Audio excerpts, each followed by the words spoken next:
سبحان الله العظيم، مباشرة من أوكيمدن إقليم الحوز في هذه اللحظات اليوم الأربعاء الموافق ل 14 ماي 2025. ثلوج كثيفة تغطي المنطقة في هذه الأثناء وكأننا في بداية فصل الشتاء.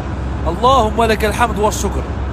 سبحان الله العظيم، ونحن على أعتاب فصل الصيف وما زال ثلج البرد في هذه المنطقة هذه، برد قارس جدا مع ثلوج كثيفة. سبحان الله العظيم، مباشرة من قلب منطقة أوكيمدن إقليم الحوز. شوفوا الخيرات، شوفوا الخيرات، شوفوا الخيرات. لا إله إلا الله، لا إله إلا الله.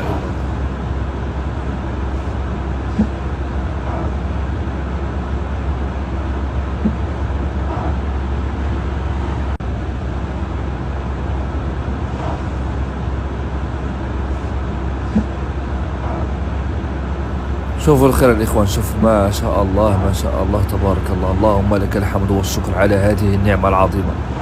والله لا تقول شهر واحد، سبحان الله العظيم، شهر 5 وما زال ثلج البرد. اللهم لك الحمد.